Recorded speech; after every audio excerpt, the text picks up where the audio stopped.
ठीक आहे धनकवडीला जा आणि सद्गुरू शंकर महाराज मठ कुठे म्हणून विचार. तर म्हटलं ठीक आहे विचारतो. तिथे जाताना मात्र एक सिगरेट घेऊन जा. बिझनेस लॉसला चाललाय काही कळत नाही, म्हणजे पेमेंटच राहत नाही. अमाऊंट पडते अकाउंटला पण शिल्लक राहत नाही. मग त्यांना आम्ही सांगतो तुम्ही अकाउंटची टोटल करा, मग त्याच्यामध्ये 2 असेल 4 असेल 8 असेल तर बघा त्यांना खूप त्रास होतो. अकाउंट नंबरची टोटल ओके.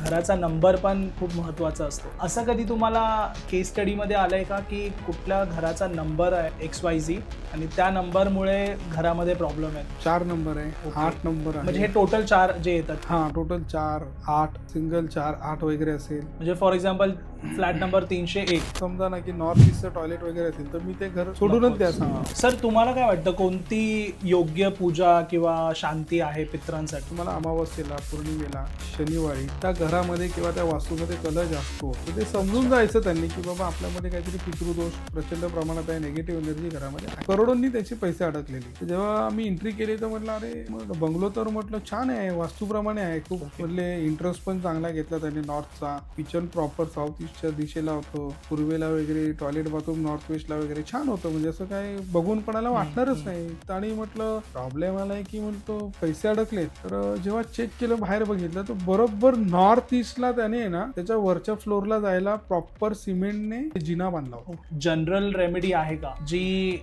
आपले प्रेक्षक पण आता करू शकतात? शुक्रवारी पहिले गणपतीला नमस्कार करायचा आहे आणि आपल्या घरातलं देऊळ आहे, 2 खायची पानं, 1 रुपया सुपारी आणि त्या सुपारीचा दूध आणि पाण्याने अभिषेक करायचा. ओम श्री गणेशाय नमः किंवा ओम गंग गणपते नमः या मंत्रात. बरीच जण असे देतात की म्हणजे आता याच्यावर विश्वास काही नसतं, असं काही नसतं. म्हणजे बरेच रत्न धारण केले पण जे व्हायचं ते व्हायचं तेच होतं. मग अशा लोक जेव्हा आपल्याकडे येतात स्वामी कृपेने महाराजच्या आशीर्वादाने आपण जेव्हा त्यांना काही ऍडवाइस करतो तर ते एकदम शॉक होऊन जातात 45 डेज मध्येच की बाबा अरे की हे आम्हाला एक्सपेक्टेडच नव्हतं की असं होईल म्हणून, एवढा रेमेडीज केल्यावर आम्हाला हे मिळेल म्हणून.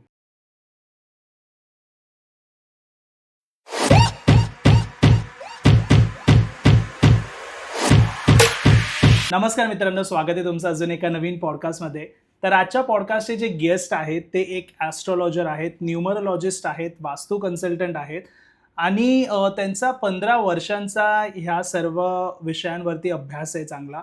बऱ्याच लोकांना त्यांनी त्यांच्या लाईफमध्ये सक्सेसफुल होण्यासाठी मदत केली आणि खूप डीप स्टडी आहे ॲस्ट्रॉलॉजीवरती त्यांची.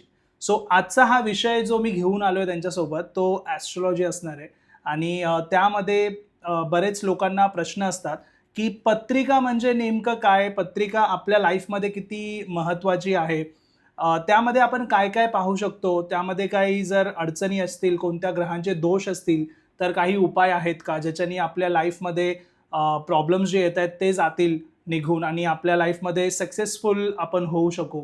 सो हा जो पॉडकास्ट आहे तो शेवटपर्यंत पहा. तुम्हाला बऱ्याच गोष्टी शिकायला मिळणार आहेत आजच्या पॉडकास्टमध्ये. नमस्कार सर.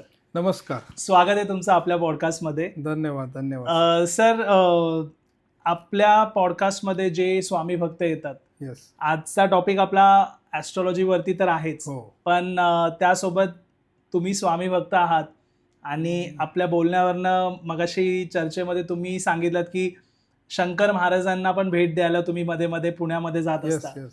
सो जरा स्वामी समर्थांबद्दल सांगा, ही भक्ती कशी, सुरुवात कधी झाली याची? साधारण मी 18-19 वर्षाचा असताना घरात प्रत्येकाच्या घरात जसं म्हणतात ना घरोघरी मातीच्या चुली असतात, तर घरातली काही परिस्थिती थोडी बिकट होती, काही संकट होती. पण म्हणतात ना की त्याची झळ लागल्याशिवाय कळत नाही माणसाला, की म्हणजे बोलतात ना की वेळ आली की कळतं की काय कसं करायला हवं आहे. बालिश बुद्धी होती, म्हणजे मित्रांबरोबर फिरणं, हे करणं, पैसे कसेही खर्च करणं, काही करणं. तेव्हा काय असं एवढं हे नव्हतं. पण काही गोष्टी अशा आयुष्यात घडल्या की त्याच्यामुळे ती एक वाट आमची म्हणजे स्वामींनी खेचून घेतलं म्हणा किंवा त्या दिशेला गेलो म्हणा.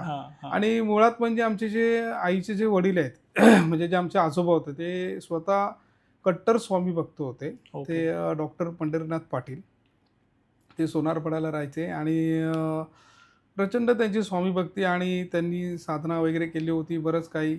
पण त्यावेळेला आपल्याला काय ते लहानपणा असल्यामुळे आपल्याला काही माहीत नव्हतं. पण त्यांच्याबरोबर गेलो की कधी मठात जायचो, मग ते कधी सांगायचे बाबा गुरुवारी जा, पाया पड, श्री स्वामी समर्थ म्हणून जप कर. असं त्यांचं ती आम्हाला शिकवण मिळाली आणि आमच्या आईचे आजोबांचे संस्कार यांनी आम्हाला कुठेतरी आध्यात्मिक क्षेत्रात खेचलं गेलं आणि त्यांची पुण्य म्हणून आज आपण इथपर्यंत पोहोचलो आणि पुढेही असंच पोहोचणार आहोत.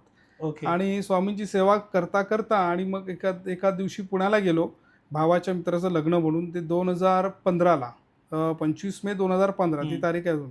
तर मित्राला मी असंच विचारलं की बाबा पुण्या साईडला एवढा लांब गेलो आहे, लग्न तर छान झालं म्हटलं भावाच्या मित्राचं, तर म्हटलं काही आध्यात्मिक क्षेत्र असेल तर कुठे तर सांग. फिरूया. हां, आता जरा एक दर्शन होईल.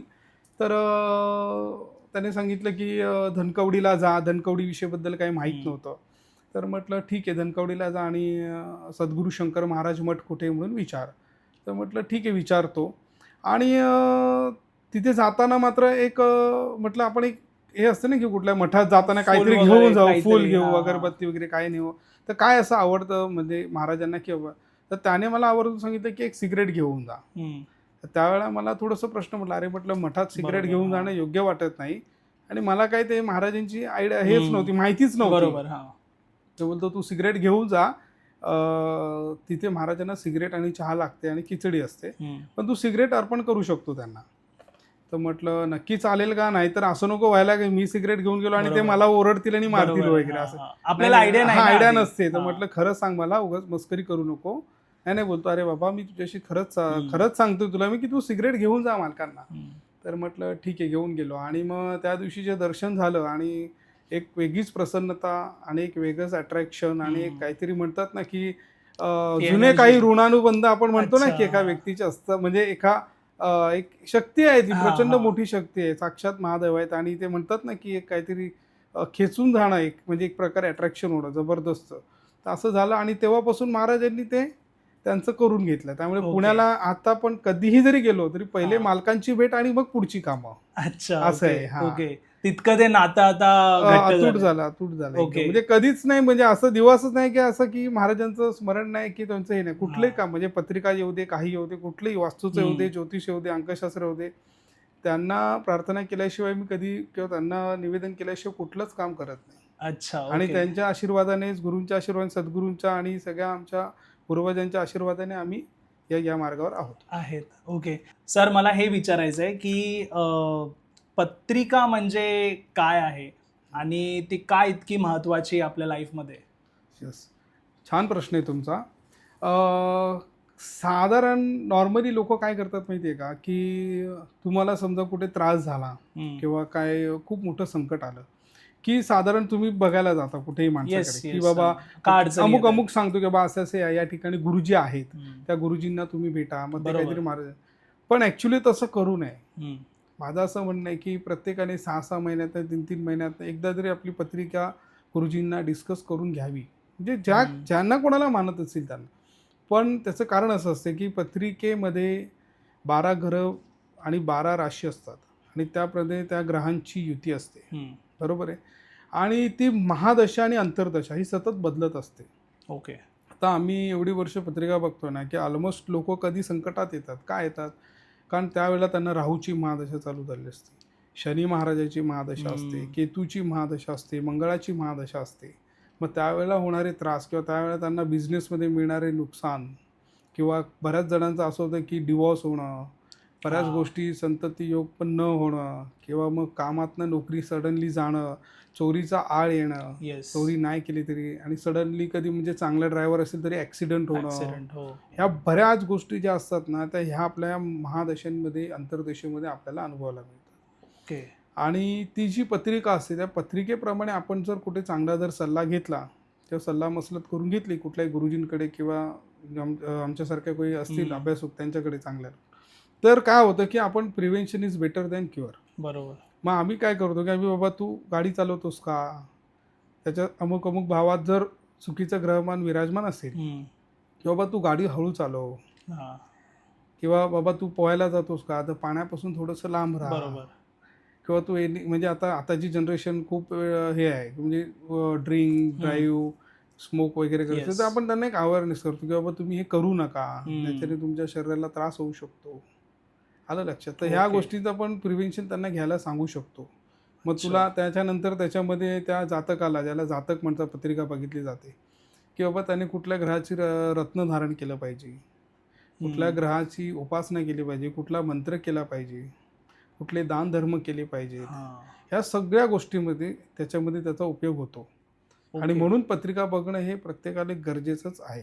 सर एक एक महिलांचा ना खूप प्रचंड लेवलला ना छळ होत असतो हो हो आणि त्यांना पण समजत नाही आता करायचं काय. लाईफमध्ये आपण आलोय, Yes. लग्न झालंय, मुलं आहेत, अडकून गेलोय, अडकून. पण छळ पण होतोय. आता बरोबर. त्यांची त्यातनं सुटकाच नाही होते. हा. हे काहीतरी पत्रिकेला घेऊन असू शकतं हो, त्याच्यामध्ये. पत्रिकेतले ते दोष पण असतात अच्छा. किंवा म्हणजे त्याच्यामध्ये बरेच दोष असतात आणि आपले जर अरेंज मॅरेज म्हणा किंवा लव्ह मॅरेज म्हणा जे काय असेल ते हम्म. ते कुठे ना तरी ऋणानुबंध असतातच. त्यामुळेच त्या गोष्टी आपण भेटीगाठी होत असतात. ओके. हां, असं असतं आणि छळ होतात, हे होतात तर त्यामध्येही कुठली उपासना असते, की त्या केल्या की त्या छळ कमी होऊ शकतो किंवा ज्या काही गोष्टी अच्छा असतात अच्छा. त्याच्यामध्ये त्यांना भरपूर चांगला प्रचंड प्रभाव पडू शकतो त्यामध्ये. पण त्यांनी त्याप्रमाणे त्यांच्या पत्रिकेप्रमाणे त्यांनी ते हम्म. उपाय व्यवस्थित केले पाहिजे. केले पाहिजेत. हां, रेमेडीज बद्दल तुम्ही आता सांगितलं हां. उपाय करायचा, हे ना मी बरेच रील्स पॉडकास्टमध्ये पाहिलंय हां.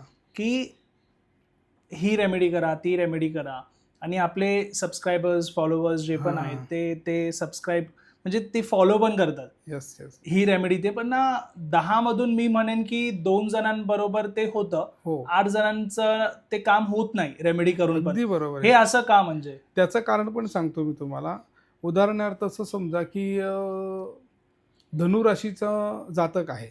हम्म. आता आपल्याकडे जनरली ह्या ज्या रेमेडी सांगितल्या जातात ह्या कशा सांगितल्या जातात की समजा गुरुची कुठली रेमेडीज दिली. फॉर एक्झाम्पल समजा गुरुवारी तुम्ही मग गुरुची उपासना करा किंवा मग दानधर्म करा, चणा डाळ किंवा गूळ ठेवा किंवा पिवळी फुलवा. आता धनुराशीचा राशीस्वामी जरी गुरु असला तर बघा मजा कशी आहे त्याच्यामध्ये. राशीस्वामी गुरु जरी असला तरी तो पत्रिकेत वक्री आहे की मार्गी आहे ओके. हे कळलं पाहिजे. आता वक्री आणि मार्गी म्हणजे काय की फेवरेबल आणि अनफेवरेबल. अच्छा. आता तो जर वक्री असेल तर तो काम नाही करणार तिकडे. ओके. म्हणजे त्यांना इफेक्टमध्ये तेवढा रिझल्ट नाही मिळणार. हा. मार्गी असेल तर तो त्याला खूपच छान फायदा देईल. अच्छा. हां. परत त्याच्यानंतर त्यांची दृष्टी कुठून कुठल्या ग्रहावर पडते, कुठल्या घरावर पडते. आता ही 12 जी घरं आहेत, हम्म. 1 नंबरपासून ते 12. ते 12 घरांमध्ये तुमचं प्रत्येक गोष्टीचं प्रिस्क्रिप्शन आहे. म्हणजे ते पहिलं घर जे आहे, फर्स्ट हाऊस ज्याला आपण म्हणतो लग्नेश, हम्म. हे तुमचं व्यक्तिमत्व आणि आरोग्य आहे. दुसरं घर आहे ते कुटुंब, वाणी आणि धन आहे. तिसरं घर आहे ते छोटे भाऊ बहीण आहेत, छोटे प्रवास आहेत, कम्युनिकेशन स्किल आहे. फोर्थ हाऊस तुमचं घर आहे, आई आहे, माता शिक्षण आहे, प्रॉपर्टी आहे, पासपोर्ट वगैरे त्या गोष्टी त्याच्यातनं बघितलं. पंचम स्थान हे तुमचं प्रेम, प्रणय, जुगार, संतती योग. ओके. षष्टम स्थान तुमचं शत्रुस्थान आहे, रोगस्थान आहे. अच्छा. सप्तम स्थान म्हणजे तुमच्या जोडीदाराचं, भागीदाराचं, पार्टनरशिप, समाज हे गोष्टी आल्या. अष्टम स्थानामध्ये मृत्यू, वारसा, इन्शुरन्स, गूढशास्त्र, गुप्त कारवाई ह्या पहिल्या. नवम स्थानामध्ये भाग्योदय बघितला जातो. वडील, गुरु, वडील धर्म, त्यानंतर मोठे प्रवास. दशम स्थानामध्ये पण तुमचे वडील आणि हे बघितलं जातं, कर्मस्थान बघितलं जातं. अच्छा. 11वं स्थान म्हणजे तुमचं लाभस्थान आहे. त्या लाभस्थानामध्ये बरोबर कायदे कानून वगैरेच्या गोष्टी आल्या, काका काकू आले. ओके. 12वं घर म्हणजे तुमचं बाहेर विदेशात जाण्याचं किंवा हॉस्पिटलायझेशन, खर्च, एक्सपेंडिचर हे सगळे बघितले जातात. मग त्या एवढ्या 12 घरांमध्ये कुठले ग्रह विराजमान आहेत हे बघणं खूप गरजेचं असतं. ओके. त्याचा राशीस्वामी कुठला आहे, त्यानंतर त्या राशीस्वामी जरी कुठला असला तरी तो कुठल्या घरात बसला आहे हे पण खूप बघणं म्हणजे डीप स्टडी आहे त्याच्यामध्ये. त्याप्रमाणे तुम्ही जर प्रॉपर तुम्ही जर त्याच्याप्रमाणे जर रेमेडीज केल्या तर तुमचे प्रश्न सुटतात. असं आहे. अच्छा. त्याचबरोबर जसं आपलं अग्नितत्व, वायुतत्व, जलतत्व जसं पंचतत्व असतात येस. तशीच तुमची पत्रिका पण असते. त्यामध्ये बऱ्याच गोष्टी असतात. तर त्या बॅलन्सिंग करणं म्हणजे कुठला मंत्र, कुठला दानधर्म करणं ह्या जर तुम्ही बॅलन्सिंग जर करून घेतल्या आणि त्या पत्रिकेबरोबर आपण न्यूमरोलॉजी पण करतो म्हणजे अंकशास्त्र पण त्याच्याबरोबर करून आणि पारंपरिक पद्धतीने पत्रिका ह्या सगळ्या गोष्टी करून मग त्या गोष्टींचा त्यांना समोरच्याला जातकाला आपण त्यांना रेमेडीज देतो की बाबा तू ॲटलिस्ट एवढ्या तरी रेमेडीज कर. आणि जास्त नसतात, 4 ते 5 रेमेडीज असतात. त्यामध्ये 2 ते 3 मंत्रच असतात. ओके. आणि बाकीचं कुठलं दानधर्म किंवा अभिषेक कुठला असतो. अच्छा. हां, किंवा स्तोत्र वगैरे काही असले तर त्या पत्रिकेप्रमाणे तेवढं जरी केलं म्हणजे हार्डली त्याला जास्तीत जास्त अर्धा ते पाऊण तास जातो. एवढा तर आपण दिलाच पाहिजे. बरोबर आहे. कारण कसं आहे, काही बघा की आज आपण मोबाईल जरी घेतला तर मोबाईल विदाऊट चार्जिंग किती दिवस चालू शकतो. तसंच तुमची जे शरीर आहे, तुमचा जो ऑरा आहे त्यालाही तुम्हाला असं समजायचं की त्या 5 ते 6 रेमेडीज हे तुमचं चार्जिंग आहे. बरोबर. ते जर तुम्ही चार्जिंग केलं तर तुम्हाला ऑटोमॅटिकली तुमची कामं होत मार्गी राहतील. हो, होत लागतात. हो, हळूहळू बरोबर. सगळं त्याचा फरक पडतो, पण त्याप्रमाणे तुम्ही केलं पाहिजे. हम्म. नाहीतर काही लोकांचं असं असतं की बाबा 7-8 दिवस करतात, काही होत नाहीये, काही होत नाही, असं नाही. त्याला कंटिन्युटी तुम्ही कमीत कमी 45 ते 60 दिवस तरी केली पाहिजे. अच्छा. तर त्याचं ओके. तुम्हाला चांगला रिझल्ट, आणि जर मनापासून आणि श्रद्धेने विश्वास ठेवून जर केलं तर येणाऱ्यांना 3 दिवसातही रिझल्ट आलेले आहेत आणि 30 दिवसातही आलेले आहेत. ओके. ओके. असं आहे. पण त्याप्रमाणे तुम्ही केलं पाहिजे. अशी कोणती जनरल रेमेडी आहे का जी आपले प्रेक्षक पण आता करू शकतात, किंवा ज्यांच्या पत्रिकेमध्ये कोणता प्रॉब्लेम आहे तर तो ॲटलिस्ट त्यांची कामं होतील? कोणती बरोबर. जनरल रेमेडी आहे आपल्या प्रेक्षकांसाठी? हा जनरल रेमेडी म्हणजे आपण नॉर्मल त्यांना हे सांगू शकतो की कसं आहे की भले दान धर्म करा नका करू, तो नंतरचा पाठ राहील की म्हणजे डीप रिडिंगमध्ये केल्यावरती समजेल. पण ॲटलिस्ट त्याच्या पत्रिकेतली आताची महादशा कुठली चालू आहे ती त्याने बघून, आणि अंतर्दशा कुठली चालू आहे ती बघून, म्हणजे उदाहरणार्थ समजा तो शुक्राची महादशा चालू आहे तर त्याने शुक्र ग्रहाचा मंत्र जपावा त्याने, जो ओके. बीज मंत्र आहे ओम द्राम द्रीम द्रोम स शुक्राय नमः वगैरे अच्छा. असा. पण तो जपायची त्याची पद्धत आहे, म्हणजे तो असंच म्हणजे आता मी सांगितलं म्हणून नाही करायचं. हां. आणि त्याच्यामध्ये अंतर्दशा समजा शनी महाराजांची आहे तर शनी महाराजांची पण सेवा त्याने केली पाहिजे. त्यांचाही तो बीज मंत्र करू शकतो. शनी मंदिरात काळे उडीद तेल वगैरे ते वाहू शकतो. पण ते सुरू करताना काय करायचं की शुक्रवारी पहिले गणपतीला नमस्कार करायचा आहे आणि आपल्या घरातल्या देवळात 2 खायची पानं, 1 रुपया सुपारी, आणि त्या सुपारीचा दूध आणि पाण्याने अभिषेक करायचा. हां. ओम श्री गणेशाय नमः किंवा ओम गण गणपते नमः या मंत्राने. आणि मग ती सुपारी पुसून घ्यायची, स्वच्छ आपल्या गणपतीच्या मूर्तीसमोर ठेवायची देवाऱ्यात. आणि ती ठेवल्यानंतर त्या जातकाचं त्याने स्वतःचं नाव घ्यायचं मनाने, संकल्प सोडायचा नाही की बाबा माझं असं अमुक अमुक नाव आहे की गणपती महाराजा, की बाबा मला आजपासून ही महादशा आहे, ही अंतर्दशा आहे, तर ह्याची मी बीज मंत्र आणि किंवा जे काय दानधर्म असेल किंवा जे काय असेल ती सेवा मी आजपासून चालू करतो, ती माझ्याकडनं करून घ्यावी आणि ती त्यांच्यापर्यंत रुजू व्हावी. कारण कुठलंही कार्य असेल तरी गणपती महाराजांना नमस्कार केल्याशिवाय कुठलंच काम कधीच कुठलं यशस्वी होऊ शकत नाही. किती मोठा ज्योतिष होऊ दे किंवा किती मोठी म्हणजे पुराणं वाचू दे, पण मोऱ्यांना नमस्कार केल्याशिवाय किंवा काही केल्याशिवाय, आता बरेच लोक बघा तुम्हाला हे असं कोणीच सांगत नाही, डायरेक्ट तुम्हाला रेमेडीज सांगतात. तिथेच प्रॉब्लेम होतो. तिथे मेन प्रॉब्लेम होतो की तो माणूस काय करतो, उठतो आणि डायरेक्ट अरे हा मंत्र मिळाला, हा अरे माझं हे चालू, अरे हा सेम आहे, मी हे करतो, अरे मी ते करतो, मग तिथे तो अडकतो. ते काम संपूर्ण नाही होत. आलं लक्षात? मग ती सुपारीला त्या अष्टगंध लावून, हळद कुंकू वाहून, दुर्वा वाहून नमस्कार करायचा आणि ते मंत्राला सुरुवात करायची. ओके. त्या म्हणजे महादशा कुठली असेल आणि अंतर्दशा कुठली असेल त्याप्रमाणे. आणि नंतर 2-1 दिवसानंतर ती खायची पानं सुकतात, ती खायची पानं निर्माला सोडून द्यायची. पण रोज सकाळी मग आंघोळ केल्यानंतर सुपारीला हळद कुंकू व्हायचं आणि मंत्र करायचा. म्हणजे ती एक प्रोसिजर आहे. मग त्या प्रोसिजरनुसार तुम्ही ते केलं पाहिजे. आणि हे करताना पण तुम्ही बाकीच्या गोष्टी पण समजून घेतल्या पाहिजे. म्हणजे आता काही लोक ड्रिंक्स करतात वगैरे करतात, ते ड्रिंक्स वगैरे नॉनव्हेज वगैरे ते बंद केलं पाहिजे त्यासाठी. ओके. तेवढ्या दिवस तेवढा पर्टिक्युलर. आणि ते कसं आहे की आता समजा मी उदाहरण दिलं शुक्रचं, तर शुक्र ग्रह देवताचे 16,000 जप आहेत, बरोबर आहे की? तर ॲटलिस्ट ते महिनाभरात 16,000 डिवायडेड बाय 30 करायचे, म्हणजे किती माळा येतात दिवसाला, एवढा माळा करायचा. त्यानंतर तो नॉनव्हेज खाऊ शकतो. ड्रिंकला आम्ही परमिशन देत नाही. नॉनव्हेज तो खाऊ शकतो पर्टिक्युलर वार सोडून. अच्छा. कारण शेवटी काही त्या गोष्टींमध्ये पण सायंटिफिकली प्रोटीन्स वगैरे किंवा कोणाच्या काही मेडिसिन्स असतात, काय असतात, त्यामुळे त्यांना ते खावं लागतं. असं काही नाहीये. फक्त तुम्ही ते डेज वगैरे पाळून ते तुम्ही करू शकता. ओके. पण ते मंत्र तेवढे झाले पाहिजेत. उदाहरणार्थ तो 16,000 शुक्राचे आहेत, तर त्याच्यानंतर राहू आहे, राहूची महादशा आहे, तर त्याला 18,000 जप आहेत. गुरुचे 19,000 जप आहेत. म्हणजे हे प्रत्येक ग्रहांचे वेगवेगळे जप आहेत. रवीचे 7,000 मंत्र वेगळे, चंद्राचे बीज मंत्र वगैरे तुम्ही करू शकता. असं काही नाही. पण ते एक बोलतात ना की त्याला कंटिन्युटी आणि प्रामाणिकपणा आणि सांगितल्या पद्धतीने केलं तर तुम्हाला त्याचे रिझल्ट लगेच मिळून जातात. ओके.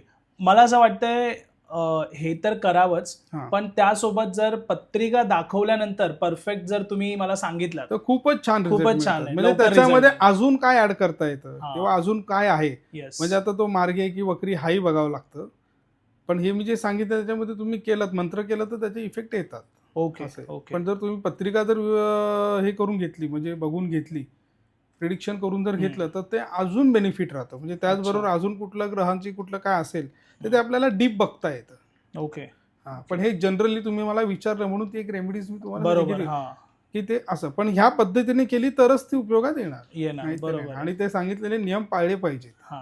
हां, नाहीतर ते करणार आणि Correct. मग बाहेर सगळं मित्र-मैत्रिणींबरोबर मजा करणार, एन्जॉय करणार, तर त्याचा रिझल्ट तुम्हाला नाही मिळणार. असं आहे. ऍटलीस्ट तेवढ्या जेवढा दिवस हा, ते जेवढे जप पूर्ण होईपर्यंत त्या गोष्टी पाळा. हां, त्या गोष्टी कॉन्स्टंटली पाळल्याच पाहिजेत. सर, आता ना तुम्ही म्हणालात की पत्रिका बॅलन्स करणं महत्वाचं आहे. हां. हे बॅलन्स करणं म्हणजे कसं आपल्याला समजणार की आपली पत्रिका बॅलन्स आहे? बॅलन्स म्हणजे त्याच्यामध्ये राशी पहिली बघितली जाते. हम्म. त्या राशीचा राशी स्वामी आला, त्याच्यानंतर तो कुठल्या ग्रहात बसला आहे, ते ग्रहदेवता कुठले आहेत, त्यातनं त्यांची दृष्टी कुठे पडते ते बघणं गरजेचं आहे. त्याच्यानंतर न्युमरोलॉजीप्रमाणे मुलांक आणि भाग्यांक, जी समजा फॉर एक्झाम्पल 3/12/2081 अशी वगैरे तारीख असेल, समजा त्याची जे एक एक उदाहरण म्हणून तुम्हाला सांगतोय, तर त्याची टोटल येत असेल 7 आणि स्टार्टिंगला 3, तर 3 हा त्याचा मुलांक आणि 7 हा त्याचा भाग्यांक आहे. हां. तर मग त्याच्यामध्ये त्याने मुलांकाची भाग्यांकाची पण सेवा केली पाहिजे. आलं लक्षात. त्याच्यानंतर त्यामध्ये अजून एक इंटरेस्टिंग अशी आहे की आपला स्वतःचं एक R&D केलेलं आहे. त्याच्यामध्ये एक फॉर्म्युला आहे. त्याच्यामध्ये आपण एक हेड नंबर वगैरे पण शोधून देतो. ओके. हेड नंबर म्हणजे काय असतो की तो तुमच्या पत्रिकेत असू शकतो किंवा नसूही शकतो. तो हेड नंबर एकच असतो, म्हणजे जसं 1 ते 9 नंबरमध्ये, तर तो तुम्हाला पूर्ण ऑपरेटिंग करत असतो. ओके. हां, तर तो हेड नंबरचा फॉर्म्युला आहे. त्या हेड नंबरच्या फॉर्म्युलेप्रमाणे जर तो नंबर पण तुम्ही फाइंड आउट करून घेतला आपल्याकडनं, तर त्याचाही तुम्हाला खूप फायदा होतो. तोही चॅटिंगमध्ये आपल्याला यूज करता येतो. म्हणजे मुलांक आणि भाग्यांकपेक्षा हा वेगळा असतो. हा वेगळा असतो. त्याच्यामध्ये अच्छा. आपण स्वतः प्रिडिक्शन केलेलं आहे, म्हणजे त्याच्यामध्ये R&D करून घेतलेलं आहे आपण, की हा नंबर किती मॅटर करतो प्रत्येकाच्या लाईफमध्ये. ओके. हां, मग तो तुमच्या डेट ऑफ बर्थमध्ये पण असू शकतो किंवा वेगळाही नंबर निघू शकतो. अच्छा. हां, मग ते तसं करून मग त्याच्यानुसार पण त्यांना लोकांना फायदा होतो. आणि तो ऑपरेटिंग असतोच, म्हणजे तोच ॲक्च्युली तो पूर्ण प्लॅनेटरी रुलिंग सगळं तो त्याच्या अंडर असतं ते. ओके. हां, मग ते मला वाटतंय की कुठे ना कुठे हे अंकशास्त्र जे आहे ते न्यूमरोलॉजी ॲस्ट्रॉलॉजीला कनेक्टेड आहे. हो, हो, हो. ज्योतिषशास्त्राला. भरपूर अंकशास्त्र हे आणि खूपच कनेक्टेड आहे त्याच्याशी. हम्म. आणि अंकशास्त्र तर आता असं आहे की ऑल ओव्हर वर्ल्डमध्ये सगळी लोकं, आणि असं नाही की आपले हिंदू लोकं वगैरेच बघतात. बरोबर. ऑल ओव्हर सगळ्यांचंच चाललंय. सगळ्यांच्या, म्हणजे असं काही नाही. माझ्याकडे मुस्लिम सुद्धा येतात, हम्म. ख्रिश्चन सुद्धा येतात. असं काही नाही की बाबा आपण बघू शकतो दुबईमध्ये जे कार्स पण इतके महागडे हो, कार्स हो, असतात, हो. त्यांचे त्यांचे नंबर्स नंबर्स कारचे दिले. नंबर हां. झाले, मोबाईल नंबर झाले, त्या बँक गाडीच्या प्राइस पेक्षा जास्त नंबरची प्राइस नंबरची प्राइस हां. असते. त्याच्यानंतर आता बघा ना, की म्हणजे भरपूर जणांना आपण प्रिडिक्शन करून दिलंय की बिझनेस लॉसला चाललाय. काही कळत नाही, म्हणजे पेमेंटच राहत नाही. अमाऊंट पडते अकाउंटला, पण शिल्लक राहत नाही. मग त्यांना आम्ही सांगतो तुम्ही अकाउंटची टोटल करा. मग त्याच्यामध्ये 2 असेल, 4 असेल, 8 असेल, तर बघा त्यांना खूप त्रास होतो. अकाउंट नंबरची टोटल. Total okay. म्हणजे XYZ कुठल्या SBI म्हणा, ॲक्सिस म्हणा, कुठलीही बँक हां, असू, हां, त्याचं हां. तुम्ही अकाउंटचं टोटल करा. त्याच्यामध्ये त्यांना आहे ना, मग ते करंट अकाउंट असू दे किंवा सेव्हिंग अकाउंट असू दे, कोणते की सॅलरी त्याची अकाउंट हां, किंवा त्याची ते टोटल जर बरोबर नसेल ना, तर त्या अकाउंटला जबरदस्त एक्सपेंडिचर राहतं. भरपूर खर्च होतो, म्हणजे सेव्हिंग होतच नाही. कोणते अकाउंट नंबर 2, 4, 6, 2, 4, 8 मध्ये खूप त्रास होतो लोकांना, म्हणजे ऑलमोस्ट, म्हणजे खूप रेअर लोकांना सूट झालं तर, म्हणजे ऑलमोस्ट 90% होतच नाही. हां. पण तुम्ही 3 वगैरे घेऊ शकता, 5 वगैरे घेऊ शकता, 6 घेऊ शकता, ओके. 9 घेऊ शकता, 7 वगैरे पण आहे, पण 7 पण 50-50% आहे, कारण 7 पण प्रत्येकाला सूट होतं असं नाही आहे. ओके. हां, 7 हा केतूचा नंबर आहे, तो पण प्रत्येकाला सूट होतोच असं नाही. अच्छा. हां, पण 1 नंबर आहे वगैरे चांगले राहतात. सो हे अंकशास्त्र जे आहे ते ज्योतिष बघूनच ठरवू शकतो, माहिती पडतं की कसं? हां, अंकशास्त्र म्हणजे डेट ऑफ बर्थ येतेच ना त्याच्यामध्ये, त्यामुळे ते करणं गरजेचंच आहे ना. आता मला बँक अकाउंट ओपन करायचंय फॉर हां, एक्झाम्पल, हां. किंवा मला मोबाईल नंबर घ्यायचा आहे, किंवा मला गाडीचा नंबर घ्यायचा, yes, गाडी yes. घेतली तर हे तर तुमच्या सगळं मला डेट ऑफ पत्रिकावरनं बर्थ, कळणार. पत्रिकेवरने पण आणि तुमच्या डेट ऑफ बर्थवरनं पण, ओके. की ओके. कुठला नंबर घेतला तर तो तुम्हाला लाभदायी ठरेल. अच्छा. कुठल्या नंबरने तुम्ही काम करायचं. इव्हन दॅट आपण बऱ्याच जणांना सजेस्ट करतो, की एक्झाम्पल तुम्ही जर फ्लॅट घेताय तर त्या फ्लॅटची टोटल अशी आली पाहिजे. त्या फ्लॅटमध्ये जर तुम्ही घेणार असेल तर कुठल्या तारखेला तुम्ही त्याचं त्याच्या डेट ऑफ बर्थनुसार, ज्याच्या नावावर घ्यायचं आहे त्याच्या नावानुसार मग तुम्ही त्याला आपण अमाऊंट सांगतो, की एवढ्या नावाचंच टोकन अमाऊंट या तारखेला दे. अच्छा. किंवा रजिस्ट्रेशन पण ह्याच तारखेला, ह्या टायमामध्ये, ह्याच वेळेत करून घे. ओके. म्हणजे वेळ, हां, म्हणजे तारीख हे किती मॅटर करतं, जेणेकरून त्याला ती अमाऊंट तुम्ही देता ती ती अमाऊंट अमाऊंट, हां, ती अमाऊंट म्हणजे समजा 51,000 असेल हा, की 1 किंवा लाख 5 लाख 1,111. 1 लाख, हा, असं म्हणजे काय नंबर्स म्हणजे जे लकी नंबर्स त्याच्यासाठी आहेत हा हा की जे योग्य ठरतील आणि ती अमाऊंट जर आपण स्टार्टिंगला केली किंवा मध्ये एट द एंड ऑफ पर्यंत त्याचं ते व्यवस्थित सगळं व्यवहार वगैरे सगळं त्यांचं जे काय डील असेल ते प्रॉपर होतं. सर, तुमचा 15 वर्षांचा चांगला एक्सपिरियन्स हां. आहे. त्या 15 वर्षामध्ये तुम्ही म्हणालात घराचा नंबर पण खूप महत्त्वाचा असतो. हो, हो. असं कधी तुम्हाला केस स्टडीमध्ये आलंय का, की कुठल्या घराचा नंबर आहे XYZ आणि त्या नंबरमुळे घरामध्ये प्रॉब्लेम आहेत? 4 नंबर आहे, ओके. 8 नंबर म्हणजे आहे. हे टोटल 4 जे येतात ते. हां, टोटल 4, 8, सिंगल 4, 8 वगैरे असेल. म्हणजे फॉर एक्झाम्पल फ्लॅट नंबर 301, हां, 4. 301 पण त्याच्यासमोर हा पण ए नंबर, बी नंबर पण कॅल्क्युलेट केला जातो. ओके. हां, तर तोही कॅल्क्युलेट केला जातो. तो नंबर पण खूप इश्यू करतो. हं. हां, जर म्हणजे आपल्या प्रेक्षकांमध्ये कोणाला आता घर घ्यायचं असेल, हां. त्यांच्या डोक्यात ही समजा कल्पना आहे, की मला प्रॉपर नंबर बघून जर घ्यायचंय, तर अ, कोणता शुभ नंबर असेल? शुभ म्हणजे आता 5 नंबर हा तर सगळ्यांना शुभच असतो, 5 असं काही नंबर. नाही. 5 आणि 6 नंबर हा खूप 6 म्हणजे शुक्र आहे, संजीवकच आहे. ओके. पण तरीसुद्धा त्यांनी प्रिडिक्शन करून नंबर घेतलेला बरा 6 पडेल. नंबरचं तुम्ही बरोबर सांगितलं सर. कारण ना मी रेंट घरामध्ये राहत होतो एका. तिथे माझा फ्लॅट नंबर होता 204. हं. तिथून मी स्वतःच्या घरी गेलो. घरी गेले बरोबर. कारण 6 नंबर आहे ना, तो हां. तिकडे खूप माणसाला एक हे देतो. ओके. 6 नंबर आणि 5 नंबर खूप चांगले लकी नंबर आहेत. ह्यांच्याबरोबर तुम्ही आहे ना पार्टनरशिप करू शकता किंवा जर ओके. एखाद्याचं समजा जर लोन जर घ्यायचं असेल आणि ॲग्रीमेंटमध्ये जर ज्याला घ्यायचे त्याच्या जर डेट ऑफ बर्थमध्ये जर 5 नसेल, हं. आयदर 6 नसेल, तर त्याने 5 आणि 6 मधल्या फॅमिली मेंबरला त्याने ॲड करून घ्यावं. म्हणजे को-ॲप्लिकेंटमध्ये वगैरे ओके. सेकंड नेममध्ये. तर त्याला त्या लोन भरण्यासाठी त्याला खूप उपयोग होतो त्याचा. इझिली कव्हर इझी होतं. रिकव्हर होता मनी इश्यू कधी त्याला लवकर येत नाही. अच्छा. आणि तो ऑन ओके. पेपर ॲग्रीमेंटवर येतो ना. पण ज्याच्या हां. 5 आणि 6 नसेल ना, तर यांनी लवकर म्हणजे रिस्क घेऊ पण नाही. पण किंवा त्यांना घेतली तरी त्यांना खूप म्हणजे हे फेस करावं लागतं. हे जे पार्टनरशिप करतो आपण, बिझनेसमध्ये म्हणा किंवा छोटे-छोटे बिझनेसमध्ये पण स्टार्टअपमध्ये लोकांच्या ना पार्टनरशिपला घेऊन बरेच प्रश्न असतात. प्रश्न असतात तिथे बरोबर. सगळ्यात पहिला प्रश्न हा असतो, की माझा जो पार्टनर आहे तो मला लाईफ लाँगमध्ये माझ्या सोबत राहील का? कारण राहील असे का? आपण बरेच बिझनेस बघितलेत मध्येच पार्टनर धोका देतो हो. किंवा तो काम करणंच बंद करतो. काही ना काही होतंच, हो, कारण हो, येतच. हो, हो. सो हे खूप मोठं मेजर इम्पॉर्टंट काम आहे पार्टनरचं बिझनेस बरोबर. सेटअपमध्ये. सो आपल्याला पत्रिका बघून समजू शकतं, की हा पार्टनर आपल्या लाईफ लाँगमध्ये सपोर्ट करेल का आपल्याला? हो, बघू शकतो ना आपण. जर समजा जर उदाहरणार्थ जर पत्रिकेत सप्तम स्थानात केतू किंवा राहू असेल, तर अशा माणसांनी पार्टनरशिप करूच नाही. ओके. करूच नाही त्यांनी. जे काय आहे त्यांचा बिझनेस ना त्यांनी स्वतःचा स्वतः करावा. जो काही प्रॉफिट अच्छा. होईल तो स्वतःचा पर्सनल राहील, जो लॉस राहील तोही स्वतःचाच स्वतःचा. राहील. ओके. असं आहे. तर तो त्यांनी करूच नाही आणि दुसरी गोष्ट त्याच्यानंतर त्यांची राशी पण मॅटर करते ह्याच्यामध्ये, की समजा उदाहरणार्थ सिंह राशी असेल, तर त्यांचा राशीस्वामी सूर्य आहे. तर सूर्यग्रहाचे जे शत्रू जे आहेत सूर्यदेवताचे, हं. ते शुक्र, शनी आणि राहू आहे. तर शनी आलं म्हणजे कुठलं आली? मकर आणि कुंभ रास आली. हां. आलं लक्षात? येस. तर त्याच्यापासून त्यांनी लांब राहावं. शुक्र कोणाची ग्रहस्वामी आहे? तुळा आणि वृषभ राशीत. हं, मग हं. त्यांच्याबरोबर पण त्यांनी पार्टनरशिप करू नये. ओके. आणि राहूवाला आपलं बुध ग्रहाच्या अंडर येतं म्हणजे कन्या राशीपासून. हां, हां. कन्या राशीमध्ये राहूची राशी पकडली जाते. Yes, yes. तर त्यामध्ये आणि त्याचप्रमाणे आपल्याला नंबर्स पण बघावे लागतात. तर हं. बुधाचा 4 नंबर आहे, शनीचा 8 नंबर आहे, शुक्राचा 6 नंबर आहे. ओके. मग ज्याची रास सिंह आहे, तर त्याने अशा माणसांपासून थोडं लांबच राहावं. अच्छा. ओके. म्हणजे तो तिकडे सेफ राहतो. म्हणजे हां. बाकीच्या नंबर्स बरोबर तो म्हणजे धनुरास म्हणा, हां. गुरु आहे. गुरु त्याचा मित्रग्रह आहे. गुरु हं. आहे. आलं लक्षात. असे जे बुध आहे, त्याचा मित्रग्रह आहे. हं. त्यांच्याबरोबर करावं म्हणजे 5 नंबर डेट ऑफ असेल हं. किंवा ज्याची मिथून रास असेल, अशाबरोबर करू. तर ते ओके. चांगलं चालतं म्हणजे असं आहे. अच्छा. तर त्यांचं म्हणजे हे होत नाही. त्याच्यानंतर त्यांच्याबरोबर हा तर झाला ज्योतिष आणि अंकशास्त्राप्रमाणेचा भाग. पण जी वास्तू किंवा जे काही शॉप वगैरे पण ते घेतायत, तर त्याची वास्तू किंवा त्याची पण हे बघणं खूप गरजेचं आहे. ओके. म्हणजे हां. वास्तू कशी सेटअप आहे? हां, वास्तू कशी सेटअप आहे, किचन कुठे आहे, ह्या सगळ्या गोष्टी पण एंट्रन्स कुठला आहे, टेबलिंग ओके. कुठली आहे. मग ते आपलं हॉटेल्समध्ये पण बघितलं जातं, इंडस्ट्रीमध्ये पण बघितलं जातं. हं. सगळ्या गोष्टी त्याच्यात बघितल्या जातात. ओके. हां. म्हणजे इव्हन दॅट घरामध्ये पण आपल्या जर सगळ्या वास्तू वगैरे ॲस्ट्रो वास्तू हा एक विषय आहे हा त्याच्यामध्ये, बरोबर. तो पण आपण करतो. पण तो पण जर तुम्ही जर चेकआउट करून घेतला, प्रेडिक्शन करून घेतलं, त्याप्रमाणे तुम्हाला ती फळं मिळत असतात. असं ओके. पाहिजे तो जॉब मिळत नाहीये.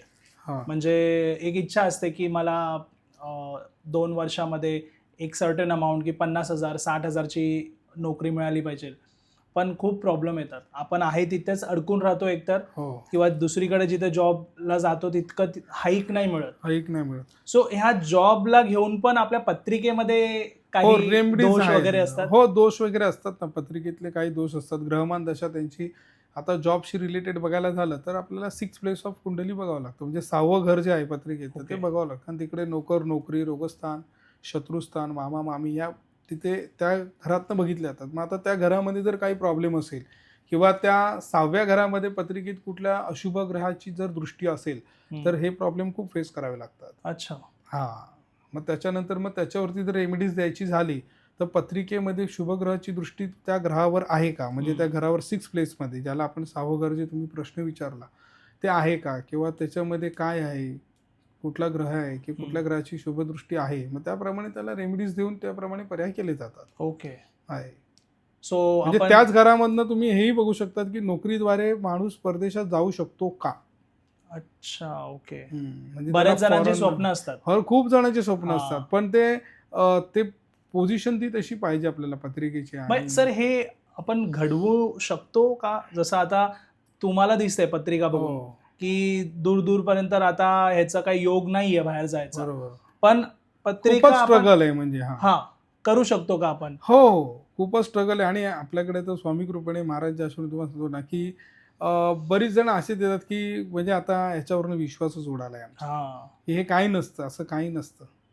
ह्या काही गोष्टी नसतात. आम्ही भरपूर खूप लाखोंमध्ये खर्च केले आणि बऱ्याच गोष्टी बरेच रत्न धारण केले, पण जे व्हायचं तेच पण होतंय. ते व्हायचं तेच होतं. मग अशा लोक जेव्हा आपल्याकडे येतात स्वामी कृपेने महाराजच्या आशीर्वादाने, आपण जेव्हा त्यांना काही ॲडवाईस करतो हा ना, हा. तर ते एकदम शॉक होऊन जातात 45 डेजमध्येच, की बाबा अरे, की हे आम्हाला एक्सपेक्टेडच नव्हतं की असं होईल म्हणून, एवढ्या रेमेडीज केल्यावर आम्हाला हे मिळेल म्हणून. ओके. हां, म्हणजे त्यामुळे बऱ्याच गोष्टी बघितल्या जातात. पत्रिका फक्त दिसायला 12 घरं आहेत आणि 12 हे दिसतात तितकंच आपल्याला. नाहीये. तितकं नाहीये, पण ते खूप डीप आहे. हम्म. म्हणजे इवन दॅट कोणाला वाईफच्या कडनं, घरातल्यांकडनं फायदा, प्रॉपर्टीचा फायदा होईल की नाही होईल, ह्या गोष्टी पण त्याच्यातनं बघितल्या जातात. ओके. लाईफ पार्टनर कशी असेल, तिचं घर कसं असेल किंवा तिचे आई वडील कसे असतील, ते कुठल्या स्थळ, म्हणजे कुठलं समजा जर करायचं असेल एखादं लग्न, तर बाबा त्यांना आपण हेही सांगतो कुठल्या दिशेला तुम्हाला कुठलं स्थळ मिळू शकतं ओके. किंवा त्या घराजवळ काय असू शकतं, विहीर असू शकते. ह्या सगळ्या गोष्टी त्या पत्रिकेत दिसतात. म्हणजे ते प्रिडिक्शन होऊ शकतं की घराजवळ मंदिर आहे का, देवीचं मंदिर असू शकतं किंवा हनुमान महाराजांचं मंदिर असू शकतं. अच्छा. त्या गोष्टी पण आहे. मग त्याप्रमाणे तेव्हा ते स्थळ आलं की ते लोक ते इंडिकेट होऊन म्हणजे आपल्याला एक क्ल्यू मिळतो ना की बाबा बरोबर आहे. हां, हा. तेव्हा हे बरोबर आहे, गुरुजींनी सांगितलं होतं की असं तसंच असं काहीतरी होतंय. होऊ हा, शकतं. हा. दादांनी सांगितलेलं. मग त्याप्रमाणे त्यांना असं बऱ्याच जणांचे अनुभव आहेत आणि असं हम्म. जमलेले पण आहेत लग्न, की बाबा असे आहे की असं तुम्ही सांगितलं तसंच त्यांच्या घराच्या साईडला असं असं गोष्ट आहे, आहेत. असे ओके. असे मंदिरं आहेत. मग तुम्ही अच्छा. म्हटलं आता पत्रिका जुळते तर पुढचा विषय तुम्ही करून घ्या. हा, बरोबर आहे. हे घरामध्ये नेगेटिव्हिटी, ब्लॅक एनर्जीज ह्या ज्या गोष्टी होतात, अडकलेली कामं नाही होत, परत ना ते भास होतात घरामध्ये आपण सोडून पण कोणतरी आहे. बऱ्याच महिलांना पण ना असं जाणवतं की रात्री झोपेमध्ये अशा काहीतरी नेगेटिव्ह गोष्टी झालेल्या आहेत. हां. सकाळी उठल्यावर माहिती पडतं.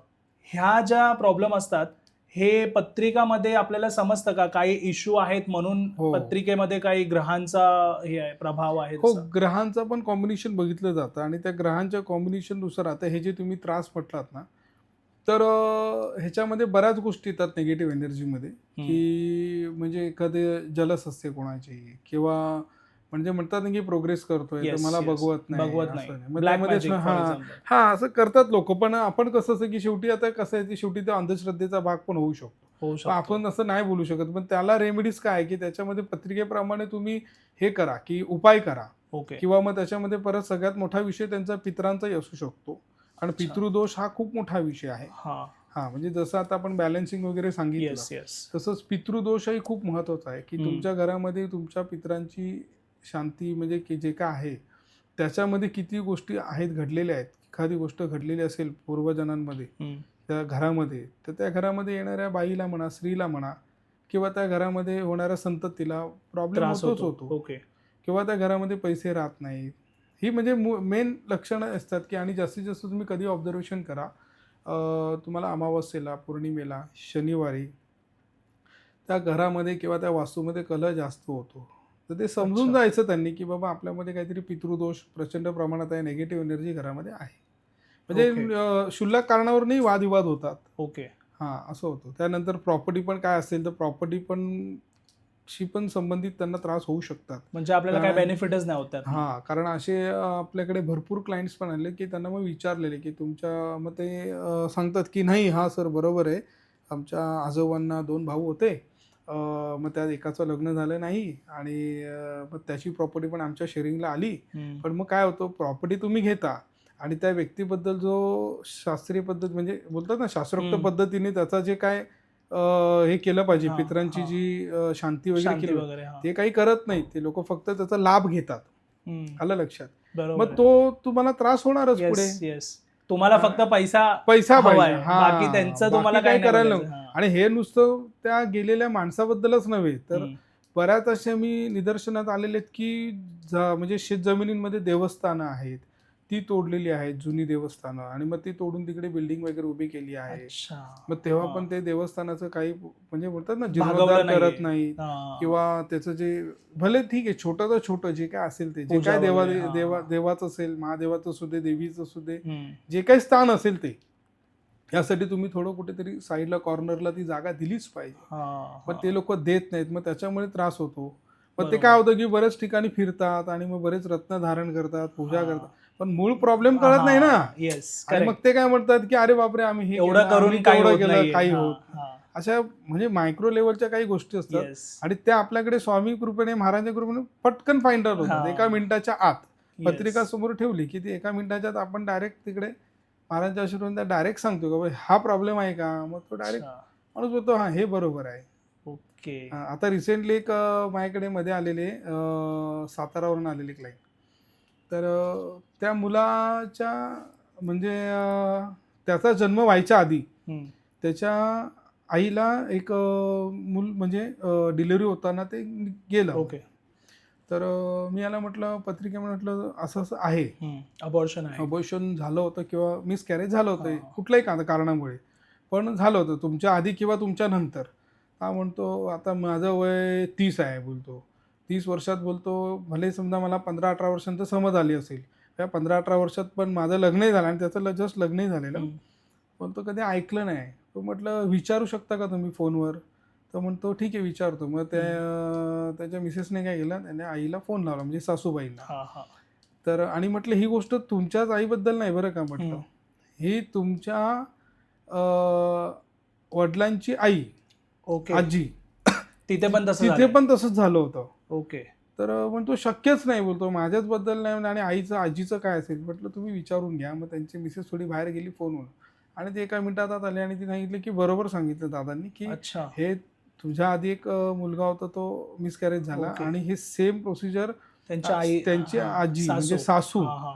तेव्हा पण तीच गोष्ट घडली म्हणजे हा होती. पॅटर्न फॉलो होतोय. हां, मग ती चेन असते पितृदोषाची, मग ती हां. चेन ब्रेक करणं गरजेचं गरजेचं असतं. आहे, मग ते हो. पूजापाठ करून ती ब्रेक करावी लागते, असं असतं. ओके. हां. सर तुम्हाला काय वाटतं कोणती योग्य पूजा किंवा शांती आहे पित्रांसाठी? मला शक्यतो ह्या शांती जे आहेत ते त्र्यंबकेश्वरला हो, असतात. पण त्याच्या आधी आपण एक करून देतो महत्त्वाची शांती, की ज्याच्या त्र्यंबकेश्वरला पण करण्याच्या आधी आपण एक शांती देतो करून हां. घरामध्ये, ज्याला प्रॉब्लेम असतो ती शांती झाल्यानंतर आपण त्यांचा संकल्प वगैरे करून घेतो की 6 महिन्याच्या आत तुम्ही कधी त्र्यंबकेश्वरला जाऊ शकता. ओके. हां, पण स्पेशली पितृदोष, वास्तुदोष, सर्पदोष असतील त्यासाठी. आणि मग त्र्यंबकेश्वरला 3 विधी होतात. त्रिपिंडी एक असतो, नारायण नागबळी असतो, आणि कालसर्प असतो. त्यातला कुठला योग्य आणि कुठला हे असतो त्यांच्यासाठी करायचा, तो आपण त्यांना मार्गदर्शन करतो, आणि मग तिथले ओके. गुरुजी त्याप्रमाणे करतात. अच्छा. असे, आणि तिथून इथनं आल्यानंतर परत घरी आल्यावर उदक शांत नावाची एक शांती करावी लागते, तेव्हा तो विधी ओके. संपूर्ण होतो. हो. हो, आणि आपण जो विधी करून देतो तो फक्त एकदाच करावा लागतो, पुन्हा पुन्हा करावा लागत नाही. ओके. असं आहे. पण 12 ज्योतिर्लिंगांमध्ये त्र्यंबकेश्वर हेच एक क्षेत्र खूप छान आहे, की म्हणजे त्याच्यामध्ये बोलतात ना की बरोबर. पितृदोषसाठी निवारणासाठी मुक्ती लवकर होते खूप त्यांची. छान हां. स्थान आहे, खूप छान. पण लोक बरेच जण प्रायव्हेटमध्ये इकडे शंकराची स्थानं आहेच, येस. असं काही विषय नाही, तिथे पण करून तिथे घेतात. करून पण त्यांना उपयोग होत नाही. मग हम्म. आणि असं होतं. आणि मग बऱ्याच वेळा डायरेक्ट जाऊन शांती पण करून येतात, त्यांची कामं अडकलेलीच असतात. अच्छा. कारण त्या पद्धतीने ते करत नाही, करत नाही. त्याप्रमाणे खूप प्रॉब्लेम होतो नंतर. मग त्रास कमी व्हायचा तर तो वाढतो, ओके. असंही होतं बऱ्याच कारण तुम्ही वेळा. अजून त्यांना तिथे जाऊन हे हां. केलंय. कारण फॉर एक्झाम्पल कसं माहिती आहे का, की आपण तो विधी करायचा आहे, तर आपण विधी करून देतो ना, त्याच्यामध्ये आपले काही गुरुमंत्र असतात, जे गुप्त मंत्र असतात, त्याचं बरोबर. उच्चारण आम्ही करत नाही, फक्त स्वाहा म्हणून ऐकायला येतो करेक्ट. जातकाला किंवा त्यांच्या घरामध्ये. पण ते झाल्यानंतर मग तिकडे आम्ही आमच्या पद्धतीने त्या पितरांना वगैरे, महाराजांना निवेदन करून वगैरे, प्रार्थना करून, गुप्तमंत्र करून, मग त्यांना आपण पुढचं मार्गदर्शन करतो. मग तेव्हा त्या गोष्टी क्लिअर होतात. आपण तुम्ही डायरेक्ट घेणार. आता समजा उदाहरणार्थ मी तुम्हाला समजा मी पैसे दिले की बाबा माझ्या नावाने हे तुम्ही डिपॉझिट करा, पण नुसत्या नावावर कुठली बँक डिपॉझिट घेणार नाही ना, त्याला तुमची बँक डिटेल, नंबर, सगळ्या लागणार. कुठला लिंक नंबर बरोबर आहे. आहे. तर तसंच ते ह्या क्षेत्रामध्ये तसंच असतं. म्हणजे तसंच तुम्ही असतं. कुठल्या डॉक्टरकडे पण गेला तरी ते बघा, ते तुम्हाला पूर्ण हिस्ट्री विचारतात. कमीत Yes. कमी 5 वर्षी ते तरी हिस्ट्री हां. विचारतात, की तुम्ही काय Correct. करता, तुमचं नित्य नियम काय आहे, किती वाजता उठता, किती वाजता झोपता, तुम्ही काय खाता, काय पिता, सगळ्या गोष्टी विचारणार. हां, म्हणजे किती वर्षापासून तुम्हाला काय काय त्रास आहे, त्याच्यानंतर ते डायग्नोज करून मग तुम्हाला बरोबर आहे. औषधं देतात किंवा काय ते सजेशन. तसंच ह्या क्षेत्रामध्ये पण असंच आहे, की लोक काय समजतात की डायरेक्ट केलं की सगळं होऊन जातं. असं डायरेक्ट करून नाही. किंवा अर्धवट करून काही होत नाही. त्यामुळे काय होतं, माणसं अजून अडकून जातात. असं आहे. ओके. त्यामुळे त्यांना भरपूर त्रास होतो. सो ते खूप महत्वाचं आहे, खूप पितरांना महत्वाचं शांत आहे. करणं. पित्र म्हणा, तुमची ग्रहमान दशा म्हणा, त्याच्याप्रमाणे त्यांची मंत्र म्हणा, म्हणजे इन शॉर्ट त्याच्यामध्ये बॅलन्सिंग आलीच. पितृदोष आहे का हे पत्रिकेत समजतं आपल्याला? हो, पत्रिकेतच समजतं ते अच्छा, तुम्हाला. ते बघूनच आपण हो, मग शांती न्यूमरॉलॉजी मध्ये पण समजतं आणि पत्रिकेत पण समजतं. ओके. न्यूमरोलॉजी मध्ये कसं समजतं? समजा उदाहरणार्थ टोटल 8 आली, 4 आली किंवा त्याचं कॉम्बिनेशन आलं, 7-4 आलं, ओके. तर केतू आणि राहू आला, 2 आणि म्हणजे त्यांचा 4 जन्मच तेव्हा होतो, हां, त्या दिवशी, त्या त्या तारखेला. तारखेला. म्हणजे ते पितृदोषाशी संबंधितच असतात ते. अच्छा, म्हणून ते समजून येतं लगेच. लगेच त्यांना त्रास होणारा लगेच समजून येतो. ओके. कॉम्बिनेशनच जे मुलांक आणि भाग्यकाचं कॉम्बिनेशन आहे ना, हां. ह्याच्यातच तुम्हाला त्याचं समजून जातं की या अच्छा. व्यक्तीला त्रास किती आहे आणि किती नाही आहे म्हणून. ओके. हां, बाकीचं प्रिडिक्शन तर खूप लांब राहिलं. सुरुवात हां, तिथूनच होते.